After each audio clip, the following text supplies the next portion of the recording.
और हेडलाइंस के बाद अब खबरों को तफसील से जानेंगे। गुजरात एटीएस ने आईएएस के मॉड्यूल का पर्दाफाश किया। पोरबंदर से खातून समेत 4 अफराद को गिरफ्तार किया गया। टीमें मजीद एक शख्स की गिरफ्तारी के लिए छापे मार रही हैं।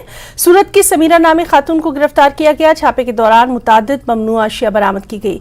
चारों दाइश में शामिल होने के लिए फरार होने का मंसूबा बना रहे थे। पिछले 1 साल से एक दूसरे के साथ कांटेक्ट में थे। इन्हें सरहद पार से बुनियाद परस्त बनाया गया था। जानकारी के अनुसार आईएएस के लिए काम करने वाली खातून ने बीजेपी के दफ्तर, आरएसएस के ऑफिस, वजीर दाखिला के दफ्तर समेत कई मुकामात का दौरा किया था। पोरबंदर से कश्ती के जरिए अफगानिस्तान फरार होने की ये लोग मंसूबाबंदी कर रहे थे। इन सबको अफगानिस्तान के सूबे खरासान ले जाया जा रहा था, जो कि आईएएस का मरकजी मुकाम है, जहां इन्हें ट्रेनिंग दी जाने वाली थी। ये दहशतगर्द तंजीम साल 2015 के बाद सरगर्म हुई है।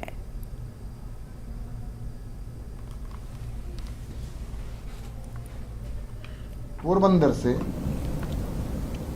जो इंफॉर्मेशन मिला था, वैसे 3 लोगों को डिटेन किया।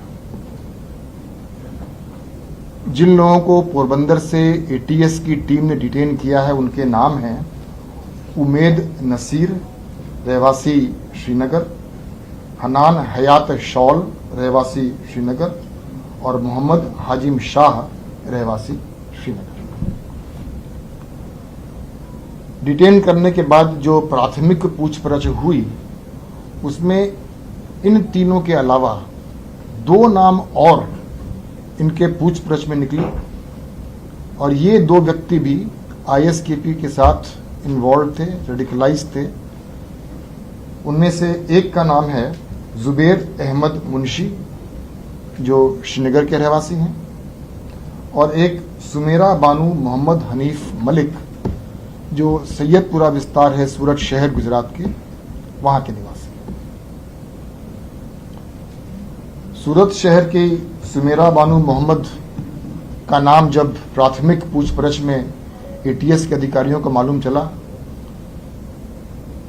तो त्वरित कार्यवाही करते सूरत शहर के अधिकारियों को संपर्क किया गया, और सूरत शहर क्राइम ब्रांच और एटीएस की टीम ने साथ मिलकर सैयदपुरा विस्तार से सुमेरा बानू मोहम्मद को भी डिटेन किया।